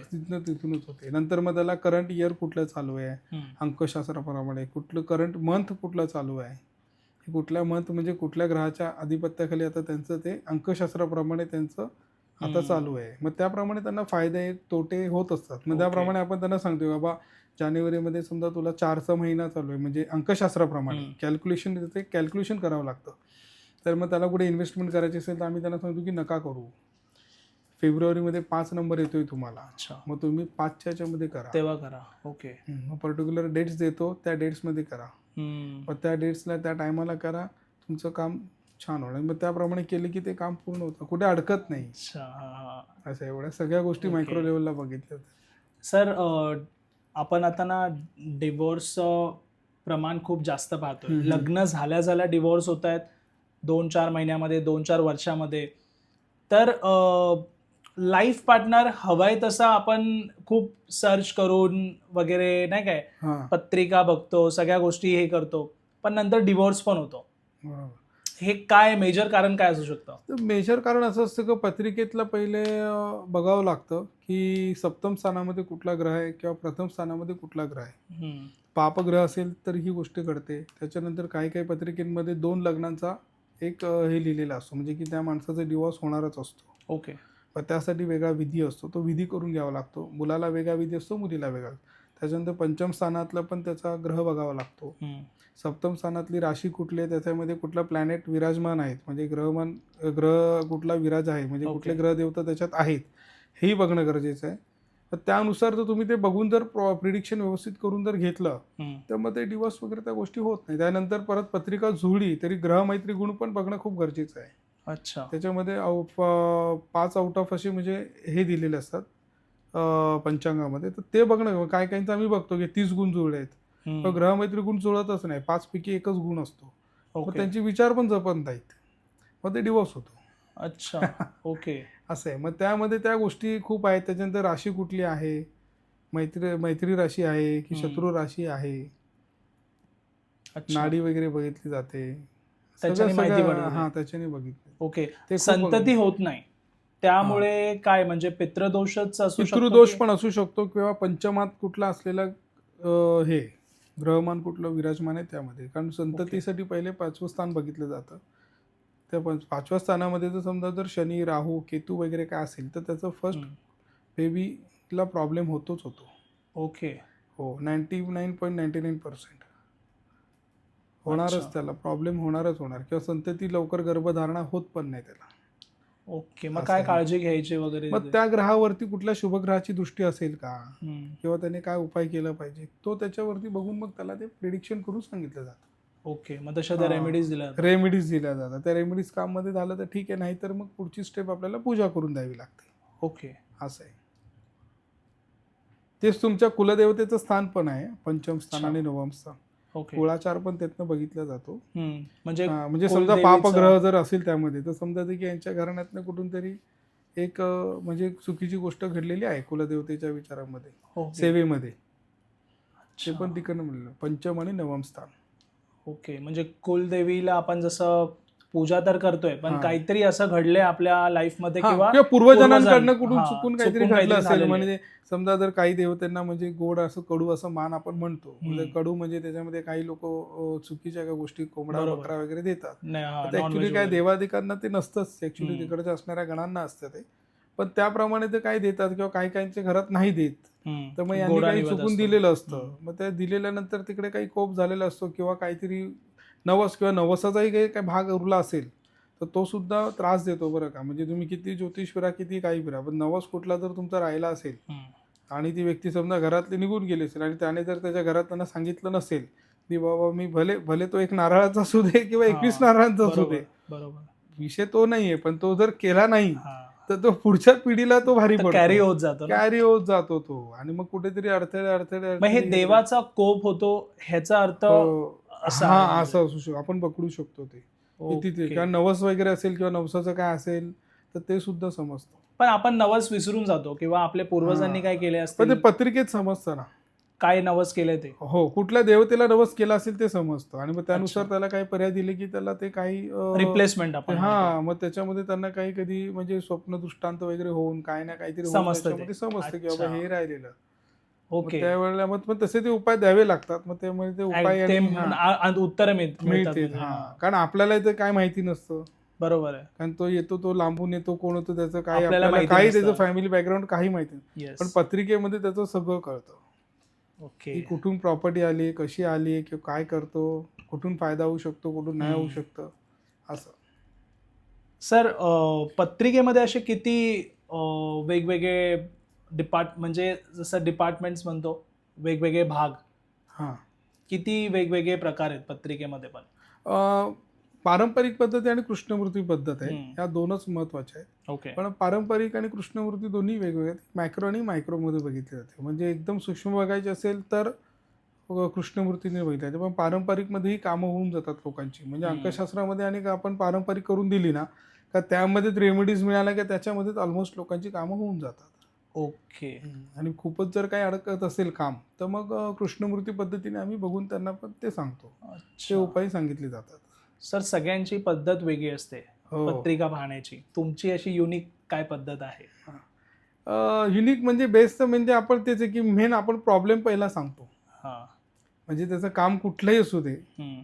तर मेन त्याचं काम का अडकलंय हे आपण त्यांना रिझन पहिले सांगतो. ओके. तुझं काम कशामुळे अडकलंय, आणि आपण पहिली प्रायोरिटी त्या गोष्टींना देतो. पूर्वजनांपासून ज्या घडलेल्या काही घटना असतात किंवा पितृदोष ज्याला आपण म्हणतो, येस येस. तर तोच मेन आहे. कारण तो मेन क्लिअर करणं गरजेचं आहे, नाहीतर तुम्ही नुसते फिरत राहता. ओके. हा, तो क्लिअर करणं गरजेचं आहे. मग त्याच्यानंतर मग बाकीच्या गोष्टी त्यानंतर मग त्या मग ते तुम्हाला ते फेडणंच आहे. ओके. किंवा मग ते भोगण्यासाठी तुमचा जन्म झालेला आहे असं सांगावं लागतं. आणि त्या गोष्टी असतात. ओके. सर, असं झालंय कधी तुमच्या केस स्टडीमध्ये की तुम्हाला क्लिअरली दिसतंय की ह्या जन्मात त्यांना हे सहन करायचंच आहे? हो. अशी कोणती केस स्टडी? नाही, असे आलेले आहेत बऱ्याच गोष्टी, पण मग त्यांना आपण मार्गदर्शन केल्याप्रमाणे त्यांना फरकही पडलेला आहे. ओके. म्हणजे संतती योगामध्ये म्हणा किंवा मग कशामध्ये म्हणा, हा. की म्हणजे आहे आता भरपूर आहे. पण म्हणतात ना की मुलगा ऐकतच नाही, एकुलता एक आहे, पण वडिलांनी कमवून ठेवलेलं. पण ते कमवून ठेवलेलं तर ते कुठल्या प्रकारे कमवून ठेवलं हा पण तो भाग आहे ना. बरोबर. मग तो काय करतो, मुलगा नुसता उधळपट्टी करतो. म्हणजे जर 2 नाही नंबर तर- फॉर एक्झाम्पल हा. कमवतोय तर ते मुलगा तो वेस्टच करणार आहे येस येस पैसे. येस, म्हणजे फॉर एक्झाम्पल म्हणायचं नाही की जे तुम्ही पेरणार तेच उगवणार. Yes yes. मी तेच सांगतो की बाबा जे काय असेल, घडलं असेल तर ठीक आहे, तुम्ही हे करा, त्याला सरेंडर व्हा आणि त्यातनं काही रक्कम तुम्ही, म्हणजे असे भरपूर प्रॉपर्टीचे वगैरे पण काही गोष्टी येतात ना, तर तेव्हाही आपण तेच सांगतो त्यांना की तुमच्या प्रॉपर्टीमध्ये अशा अशा गोष्टी आलेल्या आहेत, तर तुम्ही समजा भविष्यात जर कधी प्रॉपर्टी विकली किंवा काय केलं तर तुम्ही त्यातला एक एवढा एवढा तरी भाग तुम्ही चांगल्या देवस्थानांना अन्नदान म्हणून काहीतरी दान करा, त्याशिवाय ओके. तुम्हाला त्याचा पुढच्या पैशांचा लाभ होणार होणार नाही. नाही. आणि बरोबर. असे भरपूर जण आलेत की त्यांना करोडो रुपये मिळालेले आहेत आणि करोडो रुपये त्यांचे चुकीच्या ठिकाणी गेलेले सुद्धा आहेत. ओके. असं आहे की मग त्यांना ते समजतच नाही की पैसे आले कसे आणि पैसे गेले कसे. कसे. हा. असा हा खूप बरोबर आहे. मोठा भाग आहे. त्यामुळे ते ॲन्सिस्टर प्रॉपर्टी म्हणजे वडिलोपार्जित प्रॉपर्टी म्हणा, काही म्हणा, ते त्याचा उपभोग घेणं म्हणजे पण खूप मोठी गोष्ट आहे. एक केस माझ्याकडे अशी झालेली आता एक 60 महिन्यापूर्वी. ते मुंबईला राहायचे आणि मुंबईला त्यांनी ज्याची खोली घेतली होती ना, त्या बाईला खूप गरज होती आणि ती एकटीच राहणारी होती. अच्छा. आणि ह्यांच्याकडे पैसे होते, तर ह्यांनी काय केलं, तिला गरज होती म्हणजे तिला काहीतरी आजार पण होता. तर ह्यांनी काय केलं की तिने जी डिमांड केलेली त्या डिमांडपेक्षा पण अर्धी रक्कम करून ती रूम विकत घेतली. ओके. आणि शेवटी तिने नाराज होऊन ती प्रॉपर्टी Yes, दिली, नाही दिली. इलाजाने दिली हो, ना. हो. तर यांनी ती घेतली प्रॉपर्टी आणि सडनली नंतर काही याच्यातनं दिवसानंतर ती लेडीज जिची प्रॉपर्टी घेतली होती ती एक्सपायर झाली. ओके. हां. आणि वाटतं काहीतरी त्यामध्ये पण वाटतं काहीतरी ह्यांनी त्यांचे पैसे पूर्णही दिले नव्हते. अच्छा. बघा, म्हणजे त्यांनी प्रॉपर्टी घेतली, ती Correct. विकली मग त्यांनी प्रॉपर्टी आणि ती हां. प्रॉपर्टी सोडून त्यांनी दुसरी नवीन प्रॉपर्टी घेतली, घर नवीन घेतलं त्यांनी. पण आज आत्ताच्या घडीला त्यांचा मुलगा एवढा हुशार आहे, पण तो बेरोजगार आहे आणि त्या बाईलाही त्रास आहे आणि त्यांच्या घरातही त्रास आहे. म्हणजे त्यांना वाटलं की मी ती प्रॉपर्टी विकली म्हणून मी मोकळी झाली, असं नाही आहे. तसं नाही. पण त्या बाईचं त्यांनी त्या वेळेला म्हणतात ना की हे केलं, म्हणजे नुकसान केलं तिचं. बरोबर. हा, ती तळतळ तिची लागली. तिची लागली. ती हो. अजून पण आत्ता पण म्हणजे त्या म्हणजे तो मुलगा घरीच आहे. त्याला शिक्षण असो, चांगलं स्वयंपाक करतो, तो हॉटेल टाकलं तर ते सुद्धा बंद म्हणजे पडलं. डोकं खूप आहे. डोकं खूप आहे, पण हाताला चव आहे, पण result सगळं नाही. नाही, पण नाही. आणि त्या बाईलाही सुद्धा त्या गोष्टींचा त्रास होतो. अच्छा. ते त्यांना वाटलं की आम्ही ते घर सोडलं, ते घर विकलं आणि दुसरं घरी हा, तो विषय पण गेला. पण तिचे ते पैसे बुडवले ना त्यांनी. बरोबर आहे. तिचे ते पैसे बुडवले ना. येस. ती तर मेली. बरोबर. गेली आजारामध्ये बिचारी, पण ती गोष्ट लागली नाही हिच्या बरोबर. घराला. आणि ती त्यावेळी किती काय विचार केली असेल. केले असेल मरायच्या नाही आधी. इलाजाने. हा, म्हणून असं. आणि म्हणून ना आम्ही म्हणून सांगतो ना की घेताना आपण प्रॉपर्टी आपण प्रिडिक्शन करतो ना किंवा वास्तू कन्सल्ट करतो, ते पहिले विचारून घ्या तुम्ही की हे घर किंवा ही जागा घेणं खरंच योग्य आहे की अयोग्य आहे. बरोबर. हां, त्यामुळे ते चेक करूनच घेतलेली कधीही बरी पडते. ओके. हां, कारण ते व्हायब्रेशन्स तुम्हाला तिथे मिळत घर असतात. घेताना आपल्याला काय गोष्टी लक्षात ठेवायचं, जसं तुम्ही सांगितलं आता की आपल्याला ही विचारपूस पण केली पाहिजे की ती प्रॉपर्टी आपल्यासाठी योग्य आहे योग्य आहे का? आता एक जण आवडलं प्रॉपर्टी, मस्त त्यांचा एरिया आवडला, आतमध्ये आल्यावरती वास्तूच्या हिशोबाने सगळ्या गोष्टी अरेंज्ड आहेत, तितकंच योग्य आहे का अजून पण आपल्याला काय व्हेरीफाय करायचं? नाही, अजून पण बऱ्याच गोष्टी आहेत घरातले व्हायब्रेशन्स. त्याच्यानंतर टॉयलेट, बाथरूम, किचन आणि सगळ्यात मुद्दा म्हणजे पहिला मुद्दा तुमचा एंट्रन्स कुठे आहे. कारण तुमचा एंट्रन्सच खूप मॅटर करतो. कारण अच्छा. एंट्रन्समध्ये तुमचं जे काय तुमच्या घरामध्ये पॉझिटिव्ह और निगेटिव्ह येणार आहे ते तिथूनच ते येणार. तिथूनच येणार आहे. कोणता एंट्रन्स चांगला आहे? एंट्रन्स ईस्टला चांगला आहे, पण पर्टिक्युलर डिग्रीला आहे. त्यानंतर वेस्टला 2 पदं आहेत. 81 पदाचं वास्तुमंडल असतं, त्याच्यामध्ये ईस्टला 2 आहेत, नॉर्थला 3 पदं आहेत आणि दक्षिणेला 1 पद आहे आणि पश्चिमेला 2 पदं आहेत. त्या पदांप्रमाणे तुम्हाला ते डिग्री काढून ते घर घेतलं तर तुम्हाला खूप लाभदायक ठरतं, खूपच लाभ. आणि जर नसेल तर मग त्याप्रमाणे त्याच्या रेमेडीज करून बॅलन्सिंग, जसं मी तुम्हाला तत्व सांगितली, पंचतत्व, त्याच्यामध्ये क्रिस्टल्स पण यूज होतात काही ठिकाणी. हे आणि सगळ्यात म्हणजे बेसिकली तुम्हाला सांगतो, जर आता प्रत्येकाला होत नाही, पण तुम्ही जनरली तुम्ही एक तर तुमच्या वास्तू कन्सल्टंटकडनं तुम्ही तो प्लॅन चेक करू शकता. ओके. आणि सगळ्यात म्हणजे ते जसं आपल्यामध्ये शरीरामध्ये चंद्रनाडी आणि सूर्यनाडी असते, बरोबर, तसं वास्तूची पण नाडी असते. ओके. चंद्रनाडी आणि सूर्यनाडी. तर चंद्रनाडी म्हणजे काय, तर वायव्य, उत्तर, हां ईशान्य आणि पूर्व पूर्व. हां ही तुमची चंद्रनाडी झाली. ओके. आणि तिकडनं खालती म्हणजे आग्नेय, हां पश्चिम, हां नैऋत्य आणि दक्षिण दक्षिण. ही हां तुमची बरोबर. सूर्यनाडी हम्म, झाली. हम्म, हम्म. तर चंद्रनाडी हलकी असावी आणि सूर्यनाडी ही जड असावी. आता हलकी इन द सेन्स काय, म्हणजे तुम्ही कोणी प्रिडिक्शन करू शकतो, कुठल्याही घरी गेलात तुम्ही, तर ह्या ठिकाणी बघायचं की पहिले ओपन्स आहेत का, विंडोज आहेत का, ते नसले पाहिजेत. ते असले पाहिजे चंद्रनाडीला. ओके चंद्रनाडीला. ओके. आणि सूर्यनाडीला ते पॅक पाहिजे, पॅक पाहिजे म्हणजे कारण तिथे वॉल्स पाहिजे Yes, जास्तीत जास्त, yes. तिथे ओपन नको. ओके. असं म्हणजे त्याच्यावरतीच तुमचं 50-60% काम तिथेच होतं तुमचं. ओके. आलं लक्षात. मग बाकीच्या गोष्टी राहिल्या रेमेडीजच्या, तो पार्ट वेगळा राहिला. हम्म, मग त्याला काय करावं लागेल, कुठे मग कट्स वगैरे पण आले ते. आणि आता आजकाल असं झालं आहे ना की कुठेही जा तुम्ही, पण शेवटी डेव्हलपर्स लोक त्यांचं सेल कसा होईल ते बघतात. बरोबर. हां आलं का लक्षात. त्यामुळे ॲक्च्युली वास्तूप्रमाणे करू शकतात. 90-95% डेव्हलपर्स, आर्किटेक्चर्स ते प्लॅन करू शकतात, पण ते लोक प्रॉफिटच्या मागे लागलेले आहेत. करेक्ट. पण त्याच्यामध्ये फसतो कोण, जो इन्व्हेस्टर असतो, जो Yes. घर घेणारा असतो, तो बरोबर. फसतो. हो. मला काय त्यांच्यावरती आक्षेप नाही आणायचा आहे, पण कसं होतं की शेवटी त्यांचाही नाईलाज असतो, कारण ते लोक जी जागा घेतात त्याची Correct. रक्कम, बाकीच्या गोष्टी, प्लॅन पास करणं, या सगळ्या गोष्टी इश्यू हां, करतातच. हां. ते तर पण आहे. शेवटी माणूस जो घर घेतो ना, तो त्याला तो त्याचा अडकतो. इफेक्ट अडकतो. हम्म.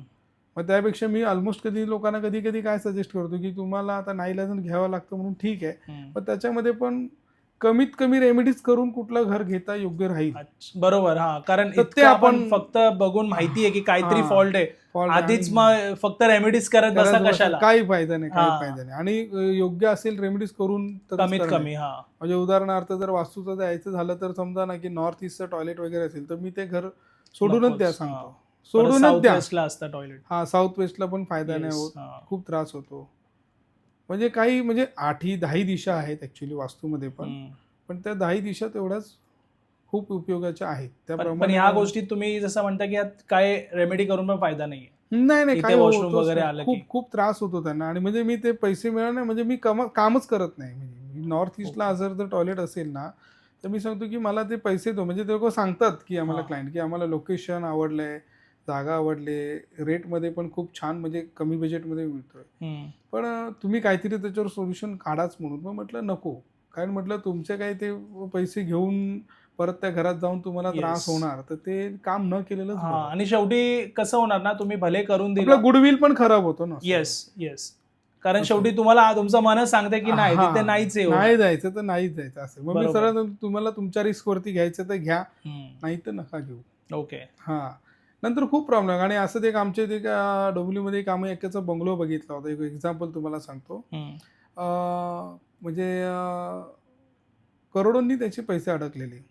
तर जेव्हा आम्ही एंट्री केली तर म्हटलं अरे फ्लॅट तर म्हटलं, बंगलो तर म्हटलं छान आहे, वास्तूप्रमाणे आहे खूप. Okay. म्हटले इंटरेस्ट पण चांगला घेतला त्याने नॉर्थचा. अच्छा. किचन प्रॉपर साऊथ ईस्टच्या दिशेला होतं, पूर्वेला वगैरे, टॉयलेट बाथरूम नॉर्थ वेस्टला वगैरे छान होतं. म्हणजे असं काय बघून कोणाला वाटणारच नाही. आणि म्हटलं प्रॉब्लेम आला आहे की म्हटलं पैसे अडकलेत आणि चांगले करोडोमध्ये पैसे अडकलेले असे नव्हते. ओके. तर तो काय प्रॉब्लेम आहे, तर मित्राच्या थ्रू आम्ही गेलो होतो. तर म्हटलं ठीक आहे चला बघूया. तर त्याने सगळं छान केलं होतं, आर्किटेक्चरने सगळं छान प्लॅन दिला होता. हां. म्हटलं अरे वास्तू कन्सर्न घेतो, बोलतो हो दादा, बोलतोय वास्तू म्हणजे चांगल्या आर्किटेक्चरकडनं मी करून घेतलेलं आहे. हम्म. तर जेव्हा चेक केलं, बाहेर बघितलं, तर बरोबर नॉर्थ ईस्टला त्याने आहे ना, त्याच्या वरच्या फ्लोअरला जायला प्रॉपर सिमेंटने हे जिना बांधला होता. ओके. ओके. तिथे तो फसला नॉर्थ ईस्टला.